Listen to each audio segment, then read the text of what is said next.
2025년 11월 11일 화요일 새벽 기도입니다.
누가복음 24장 13절부터 35절입니다.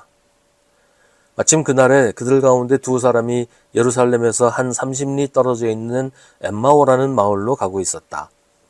그들은 일어난 이 모든 일을 서로 이야기하고 있었다. 그들이 이야기하며 토론하고 있는데 예수께서 가까이 가서 그들과 함께 걸으셨다. 그러나 그들은 눈이 가려져서 예수를 알아보지 못하였다. 예수께서 그들에게 물으셨다.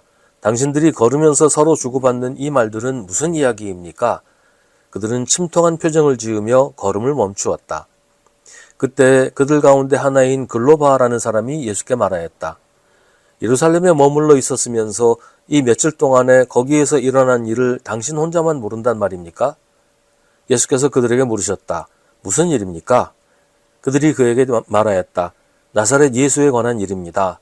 그는 하나님과 모든 백성 앞에서 행동과 말씀에 힘이 있는 예언자였습니다.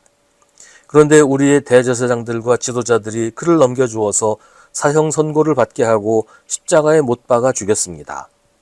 우리는 그분이야말로 이스라엘을 구원하실 분이라는 것을 알고서 그분에게 소망을 걸고 있었던 것입니다. 그뿐만 아니라 그런 일이 있은 지 벌써 사흘이 되었는데 우리 가운데서 몇몇 여자가 우리를 놀라게 하였습니다. 그들은 새벽에 무덤에 갔다가 그의 시신을 찾지 못하고 돌아와서 하는 말이 천사들의 환상을 보았다는 것입니다. 천사들이 예수가 살아계신다고 말했다는 것입니다. 그래서 우리와 함께 있던 몇 사람이 무덤으로 가서 보니 그 여자들이 말한 대로 했고 그분은 보지 못하였습니다. 예수께서는 그들에게 말씀하셨다. 어리석은 사람들입니다. 예언자들이 말한 모든 것을 믿는 마음이 그렇게도 무디니 말입니다.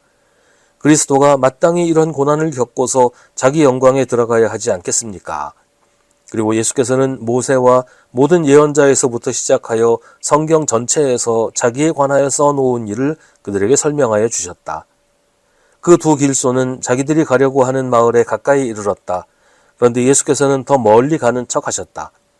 그러자 그들은 예수를 만류하여 말하였다. 저녁 때가 되고 날이 이미 저물었으니 우리 집에 묵으십시오. 예수께서 그들의 집에 묵으려고 들어가셨다. 그리고 그들과 함께 음식을 잡수시려고 앉으셨을 때에 예수께서 빵을 들어서 축복하시고 떼어서 그들에게 주셨다. 그제서야 그들의 눈이 열려서 예수를 알아보았다. 그러나 한순간에 예수께서는 그들에게서 사라지셨다. 그들은 서로 말하였다. 길에서 그분이 우리에게 말씀하시고 성경을 풀이하여 주실 때에 우리의 마음이 우리 속에서 뜨거워지지 않았습니까? 그들이 곧바로 일어나서 예루살렘에 돌아와서 보니 11제자와 또 그들과 함께 있던 사람들이 모여 있었고 모두들 주님께서 확실히 살아나시고 시몬에게 나타나셨다 하고 말하고 있었다. 그래서 그 두 사람도 길에서 겪은 일과 빵을 떼실 때에 비로소 그를 알아보게 된 일을 이야기하였다. 아멘. 부활하신 예수님을 처음 만난 것은 예수님의 제자들이었습니다. 하지만 그들이 예수님을 만났을 때 그들은 부활하신 예수님을 만날 거라고 전혀 기대하지 않았습니다. 만약 그들이 그런 기대를 가지고 있었다면 그들의 기대가 부활하지도 않은 예수님을 환상 속에서 보았고 그래서 예수님이 부활하셨다고 착각한 것일 수도 있겠죠. 하지만 제자들은 전혀 그렇지 않았어요. 오히려 그들은 예수님이 죽으신 것 때문에 크게 실망하고 낙심한 상태였습니다. 오늘 말씀에 나오는 글로바와 또 다른 사람도 예수님의 죽음 때문에 낙심해서 모든 것을 포기하고 고향으로 돌아가는 중이었어요. 그러니까 이들이 부활하신 예수님을 만날 거라는 기대에 가득 차 있어서 실제로는 부활하지도 않은 예수님을 만났다? 이건 가능성이 전혀 없는 얘기예요. 심지어 이들은 정말로 부활하신 예수님을 만나고서도 예수님을 알아보지도 못했어요. 예수님의 부활에 대한 기대가 전혀 없었기 때문이죠. 이들이 12제자 가운데 속하지는 않았지만 그들과 늘 함께 지내면서 예수님을 가까이에서 보고 따랐던 사람들이에요. 예수님을 보고도 못 알아볼 만큼 예수님과 멀리 있던 사람들이 아니란 말이죠. 그런데도 이들은 예수님을 알아보지 못했습니다. 너무 실망했고 낙심해서 그랬습니다. 예수님에 대해서 기대를 하고 있지 않았기 때문에 그랬어요. 예수님이 부활하실 거라고는 꿈에도 생각하지 못하고 있었습니다. 그런 제자들에게 예수님이 찾아오셨습니다. 그들을 만나시고 그들과 대화를 나누시고 그들이 낙심과 포기로 인해 알아보지 못하는 예수님을 알아볼 수 있도록 눈을 열어주셨습니다. 고향인 엠마오로 돌아가는 두 사람은 예수님을 만나고서야 비로소 예수님이 살아계신다는 사실을 알게 되었습니다. 그들의 기대와 상상 속에서가 아니라 실제로 예수님은 다시 살아나셔서 우리 옆에 오셨다는 것을 깨닫게 된 것입니다. 그래서 이들은 다시 희망을 가지게 되었고 다시 예수님을 따르게 되었고 그래서 발걸음을 돌이켜 다시 예루살렘으로 가게 되었습니다. 두 사람이 예루살렘으로 돌아와서 사도들을 만나서 자기들이 경험한 이야기를 하니까 사도들도 다른 사람들도 같은 이야기를 합니다. 예수님이 부활하셨고 시몬에게 나타나셨다고 말입니다. 부활하신 예수님을 만난 건 한두 사람이 아니었어요. 어쩌다 한두 사람이 환상을 보거나 착각을 했다면 그렇게 헛것을 봤나 보다 하겠지만 이건 한두 사람의 일이 아니었습니다. 예수님은 부활하셨고 다시 제자들에게 오셨고 사람들에게 부활하신 모습을 나타내 보여주셨습니다. 우리는 예수님이 사셨던 시대로부터 너무 멀리 떨어져 있어서 부활하신 예수님을 만날 수 없습니다. 그래서 우리는 그렇게 되기를 기대하지 않습니다. 하지만 기대하지 않았던 제자들에게 예수님이 찾아오셔서 만나주셨던 것처럼 지금 우리에게도 예수님이 찾아오십니다. 그래서 우리에게 예수님의 모습을 보여주시고 우리에게 말을 걸어주시고 우리 옆에 함께 계십니다.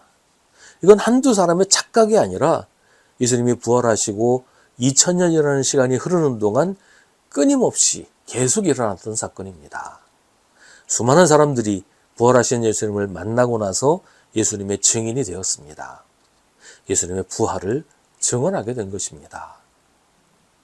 지금 우리도 예수님을 만나고 예수님의 증인이 될 수 있습니다.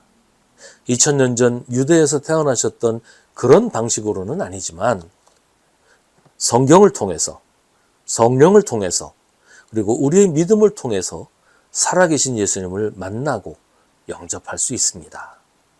하나님의 아들 그리스도 예수를 우리 마음에 영접할 수 있습니다. 우리가 예수님을 만나기 원하면 우리를 먼저 찾아오신 예수님이 나와 함께 계시는 것을 알 수 있게 됩니다.